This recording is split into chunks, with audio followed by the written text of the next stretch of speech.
시청자 여러분 안녕하십니까? 기후에너지 학교의 TV 특별 강연 에너지를 바꾸는 시대, 오늘 진행을 맡게 된 목표미시 아나운서 허연수입니다. 오늘 이 자리는 에너지 산업의 중심으로 떠오르고 있는 이 전납에서 기후변화 또 AI 시대에 발맞춰서 앞으로 우리가 어떻게 준비해 나가고 어떤 방향으로 나아갈지에 대해서 고민해보는 시간입니다. 오늘 강의 첫 순서로는 동신대학교 전기공학과 이순형 교수님께서 준비한 시간인데요. 2038 혼합 에너지 그랜드 마스터 플랜 송전망의 한계를 넘어 균형과 분산의 시대로 라는 주제를 통해서 오늘 여러분께 귀한 강연 준비해 주셨습니다. 박수로 이순형 교수님 모셔보겠습니다.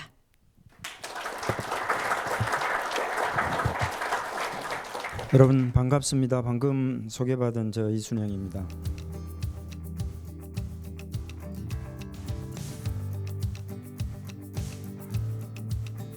(2038년에) 우리 호남의 그랜드 마스터 플랜을 어떻게 짜야 될 건가에 대한 내용을 가지고 여러분하고 함께 이야기를 나누고자 합니다. 여러분 지금 제목에 보시면 녹색으로 가로 열고 442라고 돼 있죠. 여기서 많이 들어본 얘기 같지 않아요? 축구에서 442 포메이션 뭐 그런 얘기 들어봤죠. 수비 라인 4명, 중원 라인 4명, 공격수 2명 뭐 이런 얘기 들어보셨잖아요. 오늘 442 포메이션을 연결해서 그 주제로 우리가 만든 전기를 어떻게 사용할 거며 여기에서 만든 전기를 어떻게 수도권으로 보내고 그 다음에 어떻게 저장해서 활용할 거냐를 442 포메이션으로 제가 연결을 시켰습니다. 전체 우리가 만들고 있는 재생에너지 중에 40%는 우리 지역에서 쓰고 40%는 수도권으로 좀 보내고 나머지 20%는 에너지 스토리지 시스템, 에너지를 저장해서 요거를 서울도 쓰고 우리도 쓰고 또 유효 적정한 데다 나눠 쓰자라는 개념의 442로 제가 제목을 정했습니다. 지금 총 발전 설비가 152.7기가와트. 이 얘기는 무슨 얘기냐면 우리나라가 현재 발전소 원자력부터 화력, LNG급 통틀어서 2024년 말 기준 152.7기가와트가 시설이 되어 있습니다. 그런데 이 152.7기가와트 전기를 다 쓸 수가 없어요. 예전에는 발전소가 발전기 그 자체가 용량이 작았어요. 뭐 500메가, 800메가 이렇게 작았어요. 근데 요즘에는 발전기가 발전소가 굉장히 커졌어요. 하나가 막 1기가씩 되는 거예요.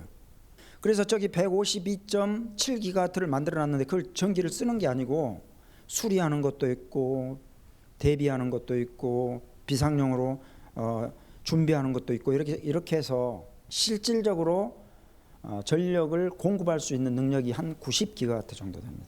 근데 최대 부하, 그 정도 공급하는 능력을 가지고 있는데 최대 부하가 65기가와트 정도 됩니다. 그런데 이제 호남권으로 좁혀 들어와 보자고요. 우리 호남권으로 좁혀 들어와 보면 지금 한국전력공사하고 한국전력거래소 KPX라고 하죠. 한국전력거래소에서 우리 호남지방에다 전기를 공급할 수 있는 능력 이만큼 주겠다고 준비하고 있는 게 14기가와트입니다. 우리 호남지방이.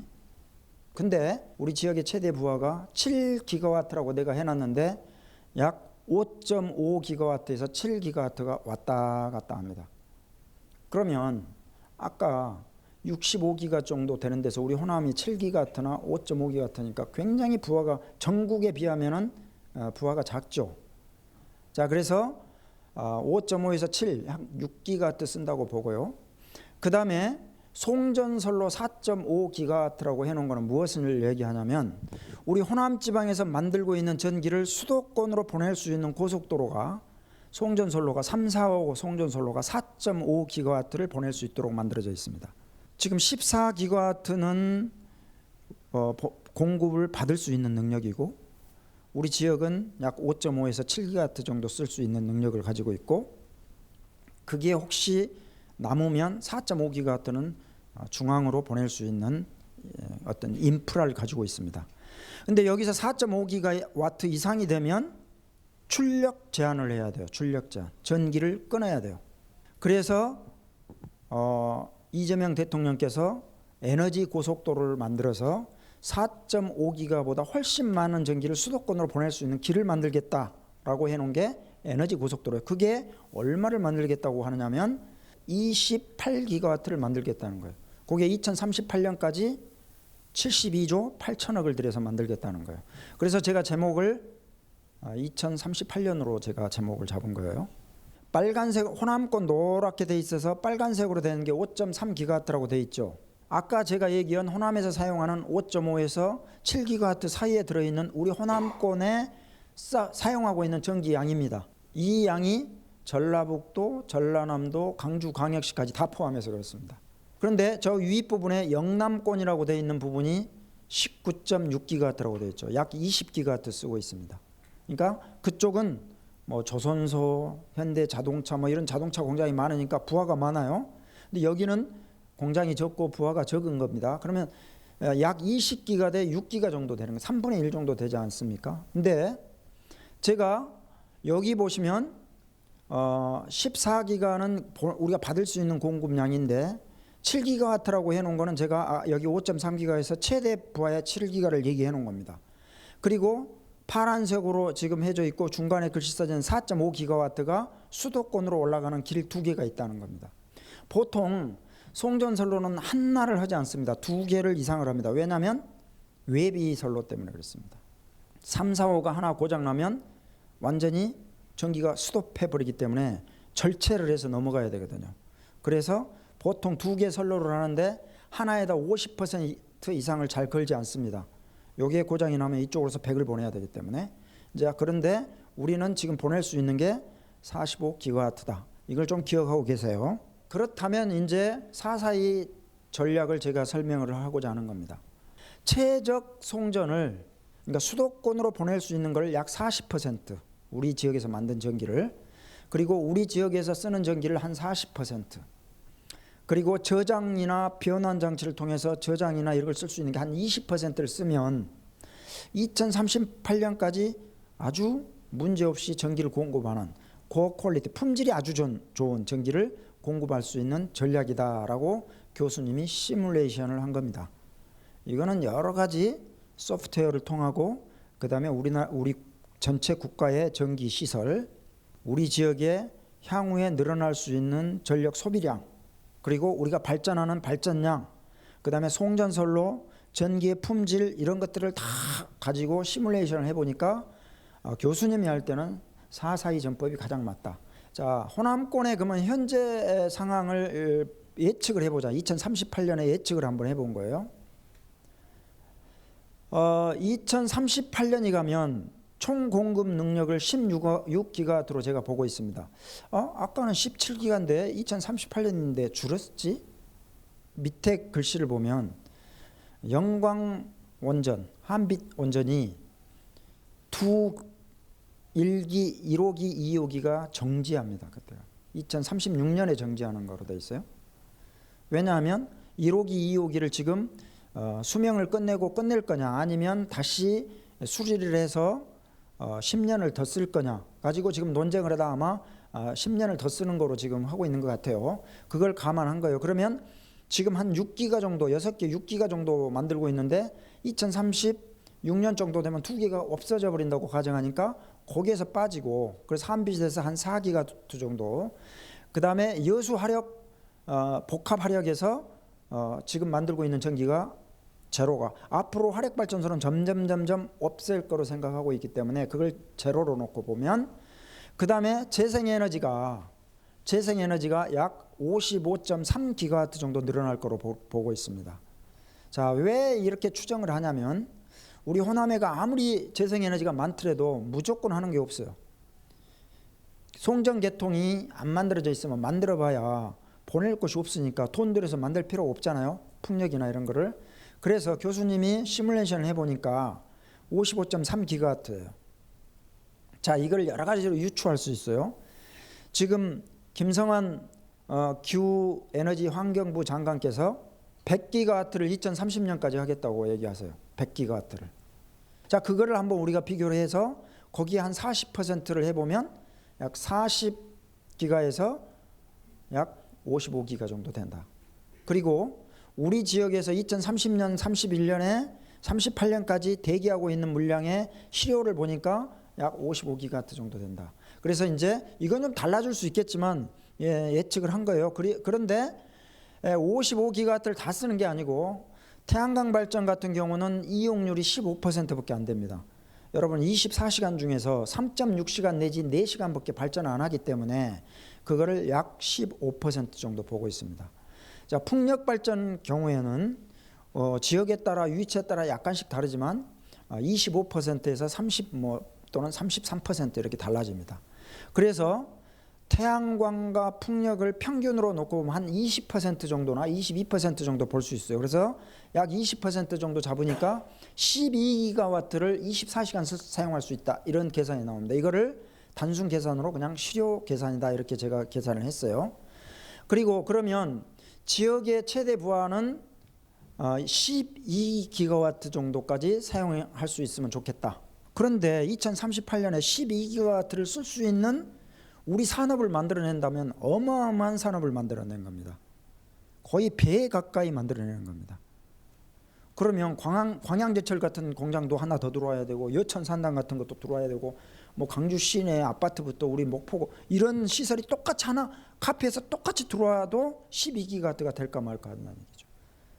자, 여기를 목표로 한 게 40%입니다. 왜냐하면 여러분들 GPU 26만 장을 우리가 가지고 온다고 했잖아요. 그게 전기 용량 계산 한번 해보셨어요? 우리 학생들 계산해 본 분 있어요? 그 용량이 여러분들 TV에서 보면은 종종 정치하신 분들이나 일반인들이 데이터 센터가 오면 전기 먹는 하마다. 그러니까 여러분들은 전기 먹는 하마로만 알고 계세요. 전기는 많이 먹습니다. 근데 26만 장을 만에 하나 국가가 잘 우리를 도와줘서 솔라시도 전남에 다 온다고 가정해 보자고요. 그게 우리 15,000장 먼저 오고 5만 장 정도 온다고 그래요. 2027년부터 30년까지 26만 장의 전기 사용 용량이 360메가와트입니다. 기가와트가 아니고. 그러니까 원자력 발전소 한 기의 절반도 안 됩니다. 근데 사람들은 전기 먹는 하마라고 그래요. 그래서 어떤 분은 TV에 나와서 그걸 설치하면 원자력 2개 내지 3개를 설치해야 되는데 우리나라가 되겠느냐 막 이렇게 얘기하세요. 근데 그 답은 틀렸습니다. 그거는. 이해하기 쉽도록 그게 360메가가 아니고 그냥 100메가라고 가정하자고요. 100메가. 100메가가 시설을 솔라시도에다 딱 했는데 이게 365일 24시간 365일을 100메가를 꾸준히 쓰기 때문에 1년의 사용량은 어마어마한 겁니다. 이게 전기 먹는 하마인 겁니다. 근데 순간의 피크치 개념에서 순간에 우리가 가져다 쓰는 개념에서는 그냥 100메가인 거예요. 그냥 360메가인 거예요. 그러니까 시설 용량이나 거기에 인프라 갖추는 것은 좀 달라요. 근데 제가 이제 방금은 단순 계산한 거고 이거가 어떤 일을 하게 되냐면 데이터 센터의 GPU가 일을 하게 돼 추론을 하거나 이렇게 이제 하잖아요. 그래픽 작업을 하거나 이렇게 하면 이게 일을 할 때는 100메가를 다 먹어요. 또는 360메가를 쫙 소비를 해요. 그러다가 잠시 여러분이 게임을 안 하고 있거나 일을 안 하면 이게 거의 0 가깝게 쭉 내려옵니다. 이게. 그러다가 다시 일을 하면 100% 쭉 올라갑니다. 근데 그게 200ms 동안에 움직입니다. 거의 0.2초 탁탁 움직이는데 만약에 큰 데이터 센터 360메가짜리가 호남에 와가지고 0.2초 사이에 부하를 100으로 걸렸다 밑으로 내렸다 하면 이 전력 계통이 어떻게 되겠어요? 심각한 상황이 옵니다. 전력 계통이. 그러니까 피크치로서 공급받는 양은 큰 문제가 없는데 워낙 큰 전기양이 순간에 들어갔다 스위치를 껐다 켰다 한 거고 비슷하니까 한국전력공사에 있는 계통까지 흔들려 버립니다. 이게. 그러면 어때요? 한국전력공사의 154, 345 계통의 보호 시스템이 보호 계전기가 이게 문제가 되면 퍼센트 이상이 되면 자동으로 차단이 되죠. 탁탁탁 보호 계전기 동작하는데 이게 순서도 동작해가지고 잘못하면 불례가까지 와버릴 수 있습니다. 그러니까 1년간 쭉 사용하는 양은 대단히 많으나 순간에 사용하는 양은 뭐 100기가면 100메가면 100메가, 360메가면 360메가인데 이게 사용하는 패턴이 워낙 복잡해서 이게 전력 계통에 영향을 주기 시작한다. 그래서 아직까지 우리가 논하지는 않았지만 제가 주변에 지금 도라든지 정부에 자주 얘기하고 있는 게 한국전력공사 전력회사에 가지고 있는 계통과 전혀 다른 계통을 단독 계통을 구성해서 여기에서 움직이는 거를 전기를 주고받고 하면서 부족한 것만 병렬로 연결해야 된다라는 것이 전력 품질의 안정성 향상입니다. 그리고 유연성 확보하는 거, 유연하다, 플렉시빌리티하게 유연성을 확보할 수 있어요. 그게 할 수 있는 게 뭐냐면 에너지 스토리지 시스템. 그래서 별도의 계통을 구성해서 거기에다가 ESS나 이걸 담아서 전기를 그때그때 공급해주고 1호사로 400메가를 공급해주면 전혀 이해와 이해는 분리되어 있기 때문에 전혀 문제없이 아주 좋은 데이터 센터에도 좋고 전력 회사에도 좋은 전력을 공급할 수 있다. 자, 이런 형태로 가야 되는데 그래서 이제 제가 442 전법을 얘기한 거고요. 왜냐하면 여기서 만든 전기를 다 쓸 수가 없어요. 제가 계산해 보니까 40%만 써도 아주 훌륭하다. 그리고 또 수도권에도 미래의 산업이 발전해야 되고 하니까 40%는 좀 보내줘야 돼요. 왜냐하면 우리가 국가 간의 전력 계통이 연계되어 있으면 큰 문제가 없는데 우리는 에너지 섬이단 말이에요. 그러니까 여기에서 아무리 ESS에다 전기를 많이 넣더라도 투자비도 많이 들고 전기 ESS의 이용률이라든지 효율을 높이기 위해서는 그날 전기를 담았으면 그날 될 수 있으면 다 써줘야만이 이게 경제성이 있는 거예요. 전기는 뭐예요? 발전과 동시에 없어지기 때문에 발전과 수요를 1대1로 맞춰줘야 돼요. 자, 이렇게 해서 계산을 해보니까 이잉여 전력이 약 26 정도 되고 40기가 가정에서 그 다음에 해저 케이블로 비교해 보면은 HVDC로 8기가 가고 육상 보강 5.5기가와트 기존의 4.5 이렇게 그러니까 약 18기가와트를 소화해낼 수 있고 데이터 센터 2기가하고 에너지 산단, 아리백 산단 한 4기가 정도 이 정도는 산업을 일으켜야 되지 않느냐 이렇게 보는 거죠. 그 다음에 그린 수소를 약 2기가 정도는 만들어야 수소 사회도 만들고 우리가 수소 가지고 나머지 여러 가지 연료전지도 사용할 수 있고 이런 상황이 갈 수 있다. 2038년까지. 그 다음에 수급 밸런스는 약 4기가와트 정도 되는데 경제적 출력 제한은 약 4기가와트 정도에서 이것을 운전할 수 있다라는 시뮬레이션이 나오게 됩니다. 일본에 보면 송전선로 변전소 건설하는데 약 50조를 2038년까지 잡고 있어요. 그리고 HVDC 해저 케이블을 까는데 14조에서 16조를 잡고 있습니다. 직접 케이블에는 8조 정도 들지만 옆에 뭐 여러 가지 변환소나 이런 거 전부 8개 만들고 이렇게 되면 이렇게 들어가고 그 다음에 계통을 안정화시키기 위해서 여러분들 무효전력을 공급해야 돼요. 여러분 신재생 에너지에서는 거의 유효전력만 공급하거든요. 무효전력의 역할이 뭐예요? 무효전력의 역할이. 유효전력은 알겠는데 무효전력의 역할이 뭐예요? 여러분들 선풍기가 돌아가요. 모터가 선풍기가 잘 돌아가고 있습니다. 그러면 선풍기에서 나오는 바람, 모터 바람 그거는 유효전력에서 유효전력이라고 보면 돼요. 그 선풍기를 돌리기 위해서 자기장을 만들어야 돼. 전자기장을 코일을 감아가지고 N극, S극, 뭐 8극이냐 16극이냐 4극이냐 만들어야 되죠. 그 자기장을 만드는 게 그게 무효전력이라고 보시면 돼요. 그게 무효전력과 유효전력의 적당한 비율을 가지고 있어야 되는데 재생에너지가 많아져 버리면 전부 유효전력만 공급하고 무효전력이 없어요. 얼마. 그러면 한국전력공사에서 거꾸로 무효전력을 공급해야 되는데 이게 문제가 심각해집니다. 유상도 달라지고 그래서 중간중간에 무효전력 보상장치나 또는 여러분들 뭐 팩트 설비니 SVC니 이런 얘기 많이 들었을 거예요.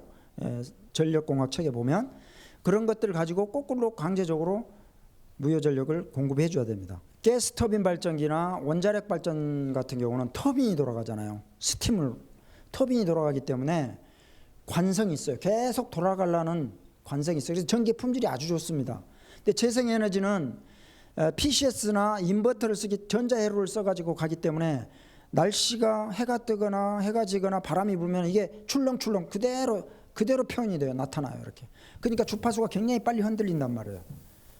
그래서 우리는 60Hz에 플러스 마이너스 0.1Hz를 딱 고정돼 있어요. 그래야 전기 품질이 가장 좋아요.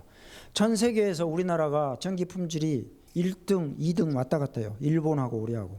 전기 품질이 나쁘면 이게 계속 플리커 현상이라고 그러죠. 깜빡깜빡할 수도 있고 흔들린단 말이에요. 그런데 재생에너지가 15% 이상 넘어가 버리면 굉장히 품질이 나빠져 버립니다. 그거를 ESS 같은 데 담거나 그리드 포밍 인버터, 가상으로 관성을 만들어서 그걸 완화해 주거나 무효 전력을 공급해 주거나 이렇게 하지 않으면 안 돼요. 그다음에 망이용료라고 들어보셨습니까? 망이용료. 자, 목포에서 만든 전기를 서울로 보내면 송전선로를 이용해야 되잖아요. 그게 망이라고 그래요. 망. 송전망. 그렇죠? 그리드. 그 망을 이용하는데 킬로와트 아워당 지금 40원에서 50원 정도 내고 있어요. 삼성전자를 계산해 보니까 망 이용료만 1년에 10조 정도 된 것 같아요. 10조. 요금을 지금 산업전기요금이 180원, 182원, 평균으로 보면 168원 정도 되는데 이해를 한 100원이나 그냥 80원으로 내려줘 버리면 일이 내려오지 않겠어요? 가능하다 이 말이에요. 그런 설계를 해 나가야 된다 이런 얘기를 드리고 싶고요. 저장, 시간을 이동시키는 기술이다. 이거는 ESS에다가 전기를 담는데 아까 제가 얘기했죠. 4기가와트 정도의 24기가와트 아워 정도의 왜냐하면 6시간이었잖아요. 이 정도의 ESS를 설치해 놓으면 아까 20%를 다 할 수 있는데 이걸 그러면 누가 할 거냐. 민간이 하면 돈이 너무 많이 들어가잖아요. 아까 얘기 드렸잖아요. 72조 8천억에서 한 10%만 갖다가 이거를 5년이면 5년, 8년이면 8년 REC로 그냥 그걸 인센티브로 나눠서 주면 매월 거기서 하는 거에다 여기에서 시설했던 돈을 파이낸싱에서 이자 오고 해서 국가가 보존해 주면 이거는 국가도 개인도 이 지역도 산업도 같이 살아날 수 있다라는 얘기를 하는 겁니다. 자, 여기는 멈춘 심장을 다시 뛰게 한다. 이건 동기조상기라는 얘기 많이 들어봤죠? 예? 동기조상기. 저 위에 있는 것과 밑에 있는 거죠. 동기조상기. 그래서 이거는 동기조상기는 뭐예요? 가상, 관성. 아까 재생에너지에서 관성이 떨어져가지고 품질이 나빠지는 거를 동기조상기로 조상을 해주는 거예요. 콘덴서나 동기조상기. 회전력을 만들어주는 거죠. 가상으로. 그리드 포밍 인버터 같은 경우 그렇게 만들어주는 겁니다.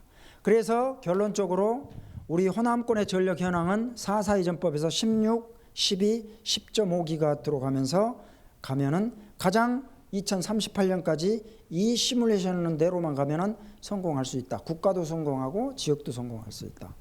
이런 결론을 낼 수 있습니다. 자, 마지막으로 2038년 호남의 새로운 미래, 단순한 전력 공급 기지가 아니고 대한민국 탄소 중립 산업의 심장으로 다시 태어나야 되는데 전선만 있는 것이 아니라 산업을 심어야 된다. 여기에다가 정주 여건 잘 만들어 놓고 디지털 노마드 마을 만들고 여기다가 아리백 산단이나 여건을 전 세계에서 제일 좋은 도시를 만들어 놓으면 가락에도 안 가요. 서울 잠시 갔다가 다시 내려옵니다.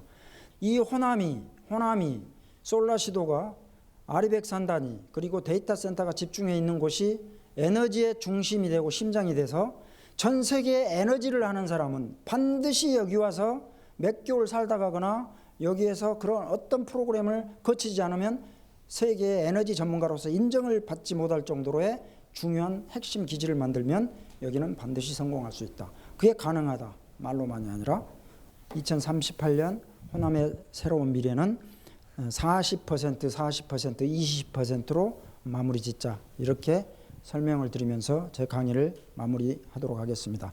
자, 감사합니다.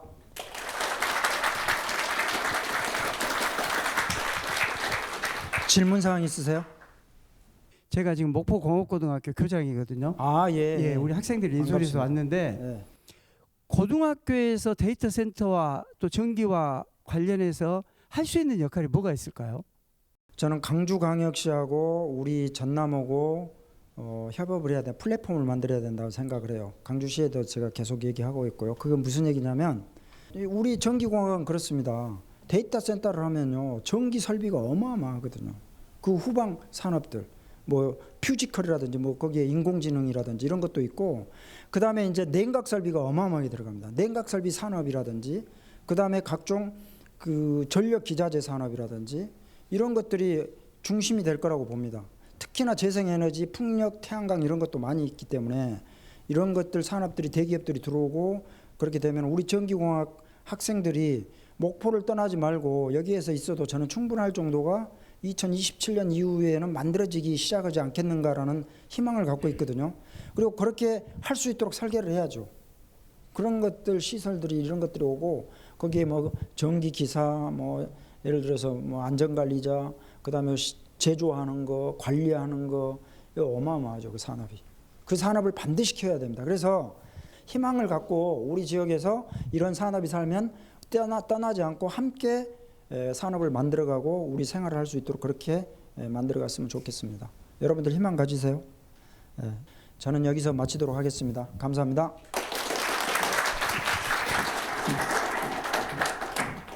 네, 이제는 두 번째 시간입니다. 네, 서울대학교 환경대학원 홍종호 교수님의 강연이 있는데요.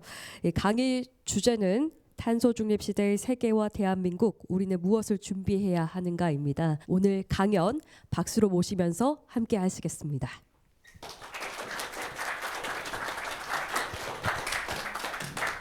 네, 시민 여러분, 또 학생 여러분 반갑습니다. 저는 소개받은 대로 서울대학교 환경대학원 교수 홍종호입니다.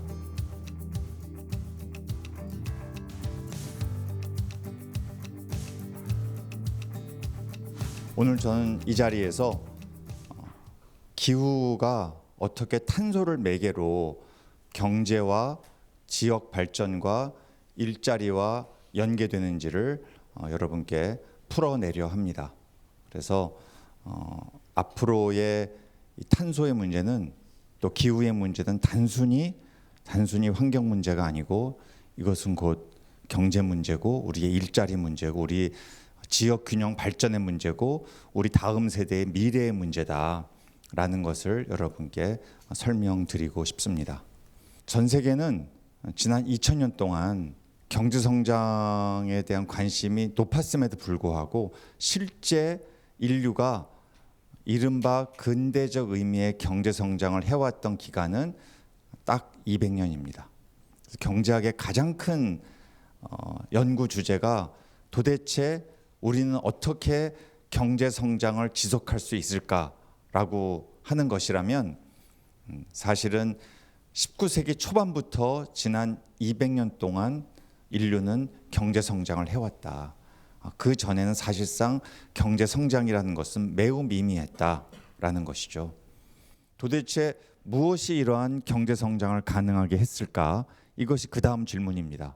자, 이 그림이 보여주는 것처럼 지난 200년간의 경제 성장은 바로 인류가 기술과 결합해서 개발해낸 화석 연료의 대량 사용과 맥을 같이 한다라는 것이죠. 화석 연료 그렇게 종류가 많지 않습니다. 석탄, 석유, 가스 이 순서대로 인류가 채굴을 하고 기술과 결합해서 지난 200년 동안 인류의 고도 성장을 이루어냈다. 대한민국은 비록 우리 자체의 부존 자원으로서 화석 연료는 없었지만 고급 인력과 또 기술을 활용해서 해외로부터 화석 연료를 대량으로 수입해서 우리의 제조업과 결합시킴으로써 수출 주도형 경제를 성공시킨 선진국 대열에 들어선 그런 나라로 만들어냈습니다. 문제는 이 다음부터입니다. 과거에는 몰랐어요. 이러한 화석 연료의 대량 사용이 지속적으로 이산화탄소라고 하는 글로벌 오염물질의 배출을 야기한다는 것을 과거에는 몰랐습니다. 20세기 중반이 되어서야 이 사실을 이제 과학자들이 서서히 깨닫기 시작했고 한 50년 이상의 집중적인 연구를 통해서 이제 두 가지 명제가 참이라는 결론에 도달하는 것이죠. 첫 번째는 지구는 어떻게 되고 있다? 뜨거워지고 있다. 두 번째, 왜 뜨거워지고 있느냐? 인간이 화석연료 사용을 통해서 배출한 이산화탄소 때문이다. 그러다 보니 이제 인류는 특히 20세기 중후반 이후로 과거에는 경험하지 못했던 그러한 기후 피해에 노출되게 되는 것이죠. 다른 누구를 이로 인해서 비난하거나 비판할 수 없습니다. 왜? 누가 만들었다? 이러한 상황을 인류, 인간 스스로 만들어냈다라는 것이죠. 무엇을 위해서? 스스로 파멸하려고? 그런 게 아니죠. 발전하려고, 성장하려고, 성공하려고 화석연료를 대량으로 사용했는데 결과적으로 그것이 기후변화, 지구온난화, 이제는 기후 위기라고 하는 상황까지 맞닥뜨리게 됐다라는 겁니다. 그래서 대한민국에 있어서도 지난 2023년 이후로 여름마다 이제는 공포의 폭염을 맞이하게 된 것이죠. 대한민국만이 아니고 전 세계 모든 나라들이 겪고 있는 기후 피해의 하나의 양상이다라는 것이죠. 대한민국을 둘러싼 서해, 남해, 동해 다른 어떤 지역보다 해수면의 온도 상승이 가파릅니다. 그러다 보니 어종도 바뀌고 있어요. 어민들이 이거에 인해서 굉장히 고통을 받고 있습니다. 일본이 자랑하는 굴 생산도 지금 굉장히 생산성이 떨어져서 이거 앞으로 그렇게 일본 사람이 좋아하는 굴 앞으로 어떻게 먹을 거냐라는 것이 걱정이 될 정도로 이 바다에서의 생산성이 급변하는, 다 무엇 때문이다? 바다의 온도가 변하고 있다. 왜 바뀌고 있는가? 바로 기후변화 때문이다라는 것이죠. 자, 그래서 이것을 이해하기 위해서는 두 가지 관점, 물리적 리스크와 전환 리스크, 이 두 가지 관점을 이해해야 합니다. 첫 번째는 물리적 리스크입니다. 우리가 잘 아는 대로 너무 덥다, 너무 비가 많이 온다, 너무 가물다, 또 뭐죠? 산불이 너무 심하다. 이 네 가지, 이것이 바로 물리적 리스크입니다. 전 세계가 다 겪고 있고요. 대한민국도 지역에서 심지어 기업들도 우리 개인도 이로 인한 피해를 보고 있다. 따라서 이것을 극복하기 위한 대책으로 이른바 적응, 영어로는 애더프테이션이죠. 이 적응이 매우 중요한 과제로 등장하고 있고, 이것은 국가적으로나 지역에서나 기업으로나 개인으로나 누구도 예외 없이 해야 될 일이다라는 것이죠. 두 번째는 전환 리스크입니다. 이게 뭘까요? 이제 탈탄소하지 않으면 인류는 아무리 첨단 AI 시대라고 하더라도 기후 때문에 하루하루를 걱정하며 살아가야 하는, 먹거리가 부족해지는, 세상이 급변하는 이런 상황으로 가고 있으니 탈탄소 해야 하겠다라는 것이죠. 이 탈탄소가 그러나 쉽다, 쉽지 않다, 어렵다라는 것입니다. 왜? 지금까지 해왔던 관성이 있기 때문에 이것을 바꾼다는 것이 매우 어렵다. 특별히 이것이 어려운 나라가 어디입니까? 바로 다름 아닌 여러분과 제가 살고 있는 대한민국이죠. 왜? 대한민국은 말씀드렸듯이 화석연료 대량으로 수입해서 제조업에 투입해가지고 글로벌 시장에 판매해서 돈을 벌어들이는 이런 수출 주도형 경제를 지금까지 수십 년 동안 이어져 오게 한 것이죠. 그런데 이 상황이 더 이상 지속 가능하지 않은 그러한 경제 성장 모델일 수 있다라는 것입니다. 왜? 세계를 주도하는 기업들이, 국가들이 더 이상 이렇게 탄소 배출하는 식으로 물건 만들어서 시장에 내놓으면 우리는 더 이상 이거 환영하지 않는다, 안 사주겠다라는 압박이 대한민국 경제와 산업계와 기업을 향해서 계속해서 압박을 가하고 있습니다. 그것 지금 대한민국 경제가 맞닥뜨리고 있는 엄청나게 큰 위험이에요. 바로 이것이 뭐다? 전환 리스크다라는 것이죠. 그 어떤 선진국보다 대한민국은 이 위험에 크게 노출되어 있습니다. 왜? 지금까지 한 번도 탄소를 제대로 줄여야겠다라는 그런 긴박한 문제의식을 갖고 경제를 움직이지 않았기 때문입니다. 자, 그 구체적인 압박이 어떤 것이 있는가? 아마 들어보신 시민들이 계실 거예요. 아리백, ESG, 탄소 국경 조정 제도와 같은, 그 외에도 있습니다만 이 대표적인 세 가지가 있습니다. 이 아리백은 바로 재생에너지로 만든 전기만 써서 물건 만들어라. ESG는 이게 사실은 그 파급력이 어마어마합니다. 과거에는 그냥 기업들이 사회적 책임 차원에서 뭐 E도 하고 S도 하고 G도 하자 뭐 이런 거였는데 이젠 더 이상 그런 게 아니고요. 아예 경제 질서 자체를 E와 S와 G로 바꾸겠다. 그 중에서 특별히 E, 그러니까 기후변화, 탈탄소를 중심으로 바꾸겠다라는 거예요. 그래서 앞으로 모든 기업들이 이제 물건 생산할 때 단순히 우리 공장에서 탄소 배출을 얼마나 했느냐, 얼마나 외부에서 전기를 많이 끌어다 썼느냐를 넘어서서 너희가 물건 만드는 과정에서 필요했던 모든 글로벌 공급망, 이 글로벌 공급망이라 하면 중간재를 구입하고 또 물류 과정을 거쳐서 이걸 가져오고 또 이것을 앞으로 소비자에게 판매한 이후에 이것을 소비한 이후에 폐기하고 재활용하는 이 모든 과정에서 배출되는 탄소를 다 검증하겠다라는 거예요. 여기까지 가겠다. 이것이 바로 이른바 공급망 실사 공시 의무화 과정입니다. 유럽이 이것을 주도하고 있고요. 탄소 국경 조정 제도라는 것은 아예 이제 국가가 국가를 상대로 규제하겠다. 너희 물건 만드는데 우리만큼 탈탄소에 노력 안 들이고 비용 부과 안 했으면 그 차이만큼을 우리가 관세와 같은 방식으로 아예 국경에서 조정해 주겠다.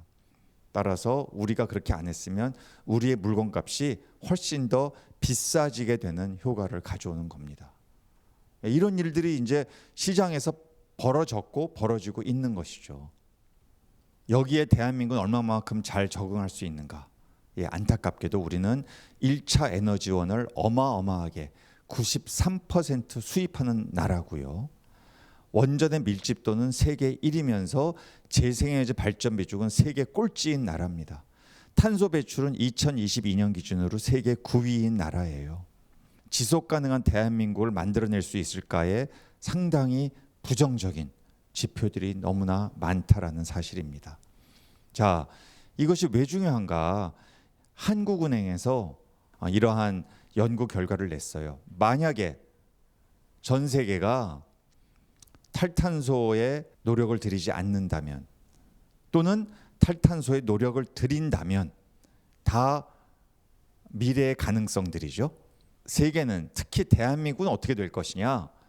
이걸 쭉 2100년까지 시뮬레이션 해본 겁니다. 탈탄소 노력을 열심히 하면 당장의 GDP는 좀 줄어들어요. 왜냐하면 비용이 부담이 되지 않겠습니까? 아무래도 모든 탈탄소 행위에 이제 탄소 발생 행위에 비용을 부과시키니까 경제에 좀 어려움이 있는 거죠. 대신에 미래로 갈수록 좋다. 왜냐하면 물리적 리스크가 줄어들기 때문이죠. 그렇지 않습니까? 만약 전 세계가 탈탄소에 너무 게을러 그냥 좀 될 대로 되자. 어떻게 되겠지? 라고 하면 시간이 가면 갈수록 물리적 피해가 너무 커진다.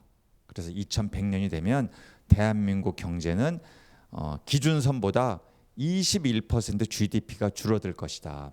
여러분 생각하기에 21% GDP 감소가 어떨 것 같으세요?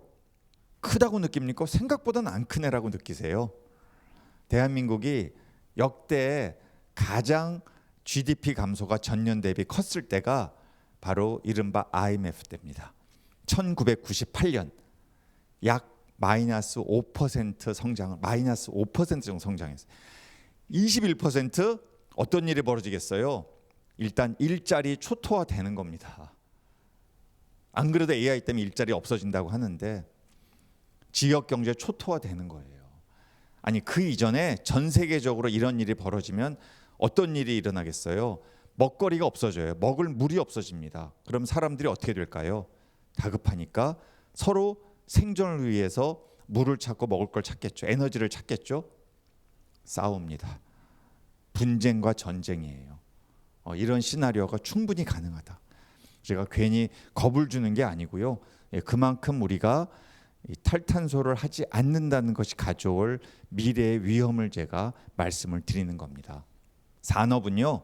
물리적 리스크와 전환 리스크에 따라서 거의 모든 대한민국 산업이 다 영향을 받습니다.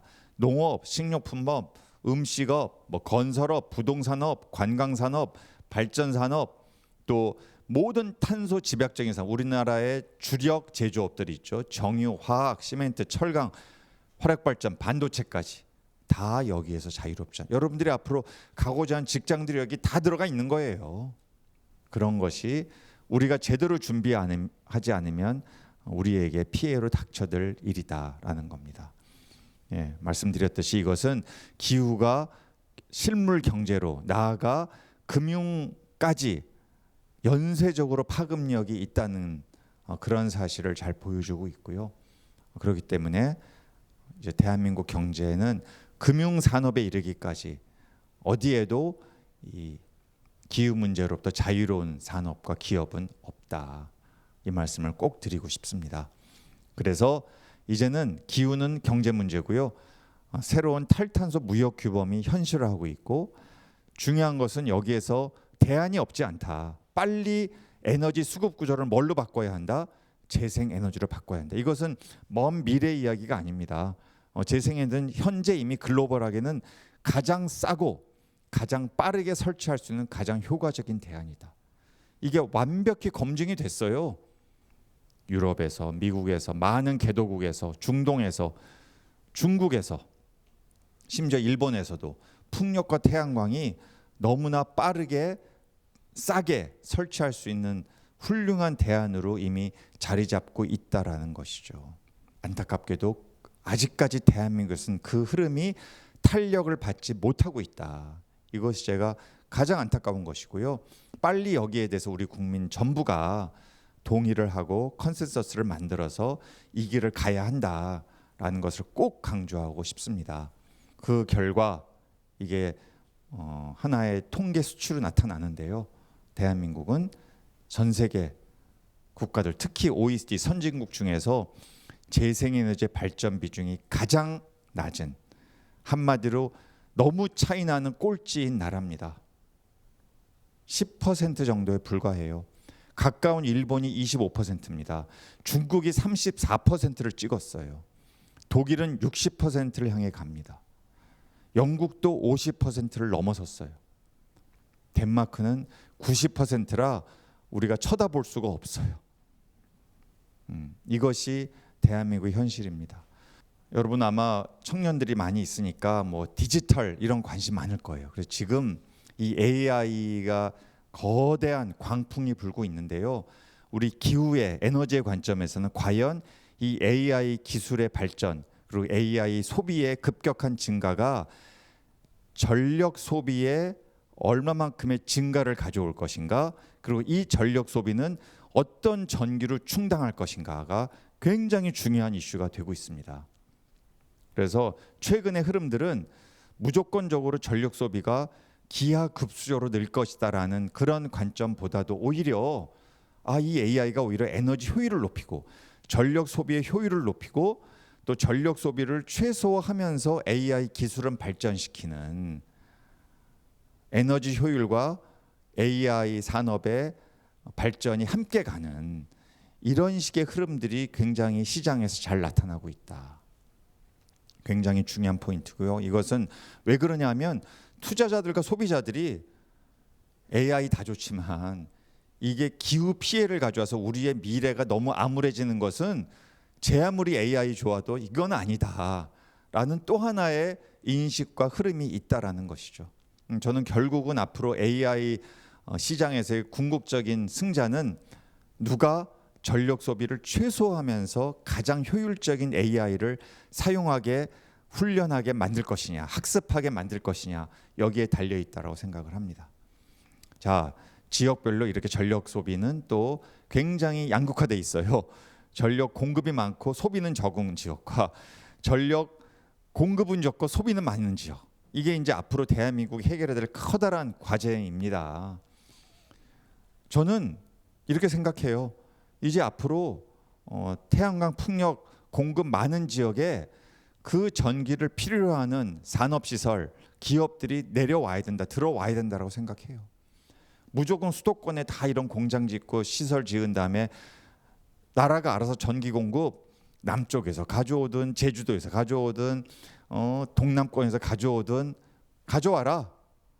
우리가 대한민국 경제 발전의 주역이다. 이런 식의 아니한 생각으로는 대한민국의 지속 가능 발전은 어렵다라고 생각하고요.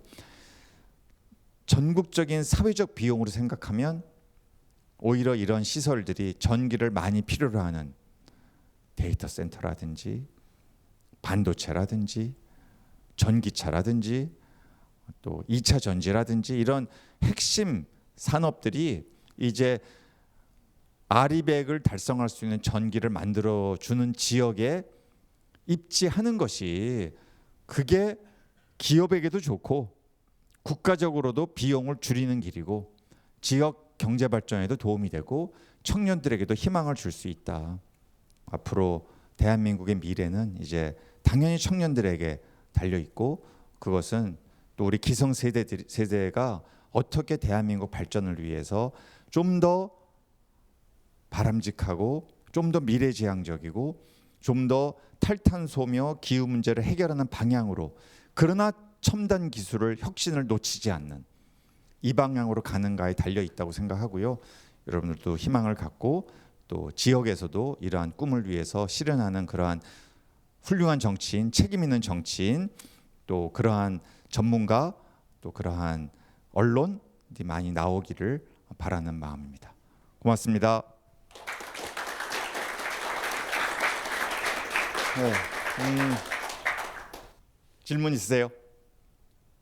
재생에너지 사용률이 대한민국이 최하위라고 그래프에 보니까 나타났는데 저는 믿어지지가 않습니다. 그렇게 우리나라가 네. 낮습니까? 네, 그렇습니다. 이게요, 우리나라가 지금 재생에너지 발전 설비가 한 35기가와트 정도 되고 대부분은 태양광입니다. 풍력은 얼마 안 되고요, 몇 기가 안 됩니다. 그런데 35개라고 제가 말씀드렸죠. 중국이요. 물론 중국은 예외적이며 우리의 땅덩어리의 95배를 엄청 큰 땅덩어리긴 하지만 1년에 설치되는 태양광이 한 250기가와트 정도 돼요. 1년에. 중국의 이 태양광 설치 속도는 상상을 초월해요. 풍력 유럽과 중국이 2대 강국이고 서로 경쟁하면서 이 풍력 설비를 경제성을 올리기 위한 끊임없는 기술 경쟁을 하고 있어요. 우리 여기 서남권에 현재 이제 실증 들어간 게 한 10메가와트짜리 풍력이거든요. 10메가와트. 이미 유럽과 중국은 한 15, 16, 17, 18메가 정도 된 하나의 발전기가 이런 것들이 속속 개발되고 설치되고 있는 상황입니다. 그래서 한국은 너무 갈 길이 멀고 그러나 저는 절대 희망을 놓치지 않는 게 정부 정책만 제대로 방향을 딱 잡아서 가고 그리고 우리 언론이 좀 받쳐주고 정치권이 좀 각성하고 하면은 우리 국민이 어느 나라 국민보다 빨리 갈 수 있다. 빨리 갈 수 있어요. 우리 한 100기가와트 정도 하면은 지금 완전히 달라질 거다. 제가 생각하는 목표는 현재는 10% 수준이지만 2030년 되면 한 25% 매년 3%포인트씩 늘려서 5년 후에는 한 25%. 그렇게 되면 현재의 일본 수준이에요. 현재 일본 수준. 그렇게 가면 그 다음부터 빠르게 갈 수 있다. 그 다음부터는 2031년부터는 빠르게 탄력받을 수 있다라고 생각하고 그러기 때문에 현 정부의 5년이 너무너무 중요하다고 생각합니다. 고맙습니다.